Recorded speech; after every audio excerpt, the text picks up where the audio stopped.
Hey guys, welcome back to my channel. I hope you're all doing really well today. So I am back today to share some sewing projects with you guys.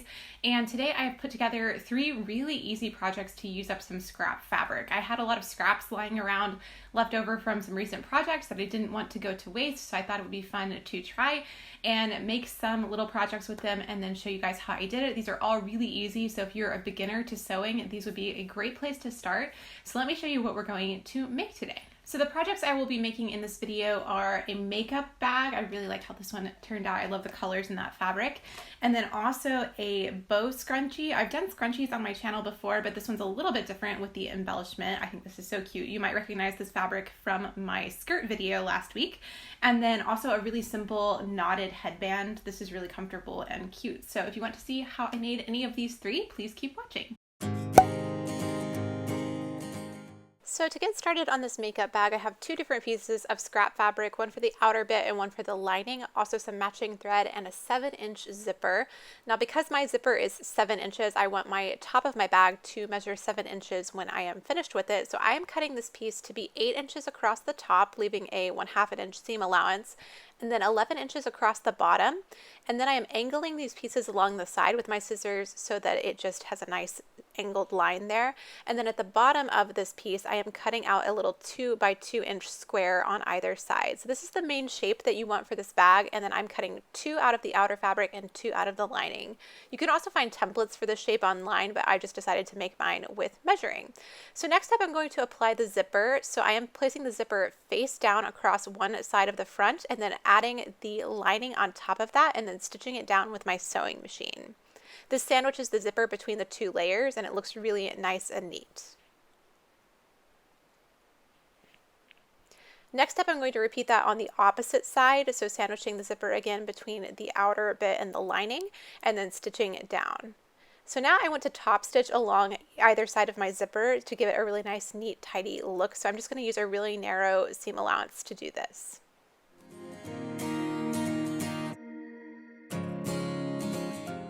So now I'm going to unzip my bag and start to pin together where I need to sew it down. So I'm pinning the bottom of the right side and then both sides going all the way across from lining to main fabric over the zipper.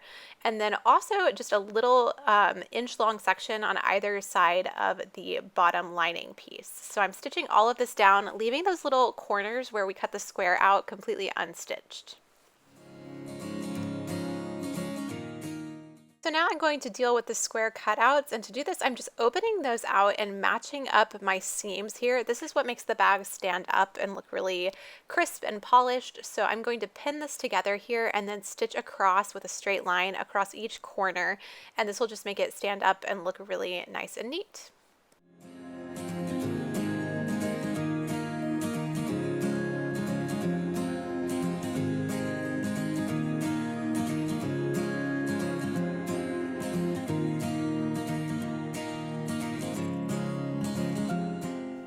To reduce the bulk, I'm just trimming my seams down and then I will go ahead and turn the bag right side out.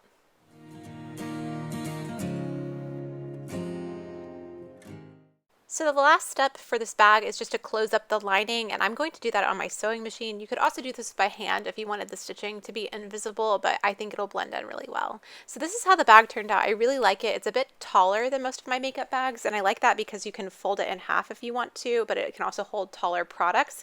So this will just change depending on what dimensions you decide to use, but I'm really happy with it.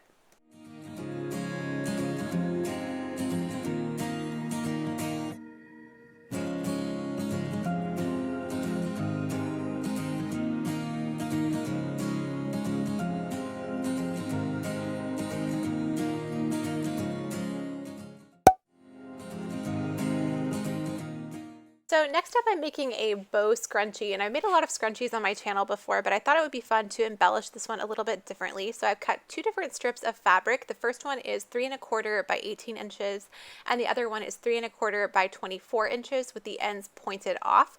So we'll start with this pointed piece. I'm folding that in half and I'm going to stitch all along the sides, leaving a gap in the middle to turn it right side out, making sure to backstitch really securely. So I'm just going to stitch that down with a 1/4 inch seam allowance.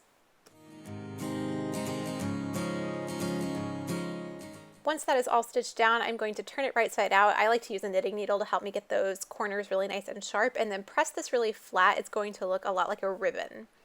So next up, we're working with the other piece of material. I folded in one end and then I folded it in half, and I'm just going to stitch along this long line with a straight stitch with a 1/4 inch seam allowance. Next up, I'm going to turn this right side out. I like to use a safety pin to help me turn it over on itself, and then I'm pressing it down really flat. So now I have a 9¼ inch piece of elastic. This is 1/4 inch elastic, and I'm just going to thread this through the casing using a safety pin and then knot it together at the end.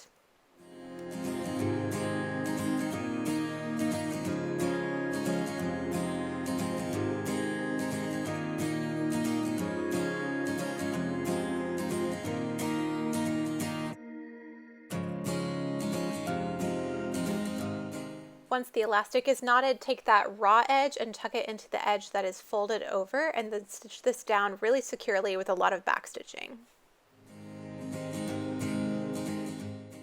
Now all that's left to do is tie the ribbon in a pretty bow on the scrunchie. I love how this one looks. It's a little bit different than most of the ones that I've made, but I thought this fabric really lent itself to a style like this, and I think it's really pretty. I'm looking forward to wearing this a lot this spring and summer.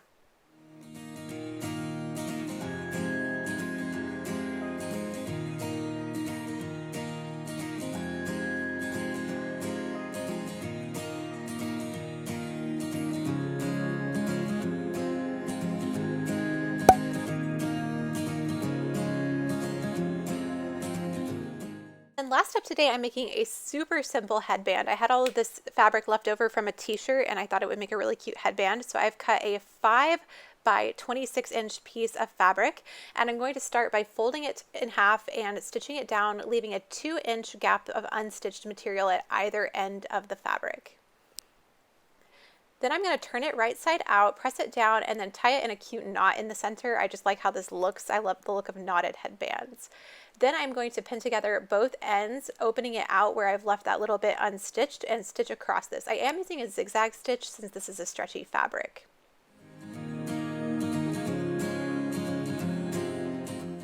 Now all that's left to do is stitch up this little gap that was left in the material, and I'm using my zigzag stitch once again to do that, and this headband is done. It's super quick and easy to do.